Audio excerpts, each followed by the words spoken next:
எல்லாரும் இங்க வாங்க. டேய் குட்டி வாடாங்க. ஏய் வளப்பா நீ வாங்க. வாங்கடா, உங்களுக்கு வேற தனியா வெத்தலை பாக்க வச்சு அழைக்கணுமா? டேய் அந்த சுத்தில வந்து கொடு. நீங்க போய் அந்த பர்னிச்சர் எடுத்து வைங்க போங்க. டேய் நில்லுங்கடா. நீங்க என்ன நினைக்கிறீங்க? போங்கடா. நீ எங்க போற? நீங்க தானே பர்னிச்சர் எடுக்க சொன்னீங்க. ஏன் இதுவரைக்கும் உடைச்சல பத்தாதா? பர்னிச்சர் மேல கை வச்ச முதல் டெட் பாடி நீதான்டா. போய் மேல ஏறி தேவையில்லாத ஆணில புடுங்க போ. தேவை உள்ள ஆணி தேவையில்லாத ஆணி எப்படி தெரிஞ்சுக்கிறது? நீ புடுங்குறது பூராமே தேவையில்லாதான். போய் புடுங்க போ. டேய் நீங்க எங்க போறீங்க? ஆணி போடுங்க. ஆணியே புடுங்க வேணாம். வாங்கடா.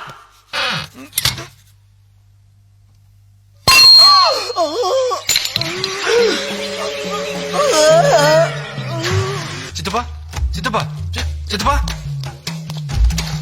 டேய் கூலி மிச்சமாமனு உன் பேச்ச கேட்டு வேலைக்கு சேர்த்த பத்தியா? என் புத்திய செருப்பாலேயே அடிக்கணும்டா. டேய் இவங்களை ஜாக்கிரதையா பாத்துக்கடா. ஓகே பாஸ், இவனுக்கு வேலை செய்யணும் உடனே உங்ககிட்ட வந்து சொல்லிடுறேன். வாயில் அடிச்சிருவேன். இவங்களை வேலை செய்யாம பாத்துக்கிறது உன் வேலை.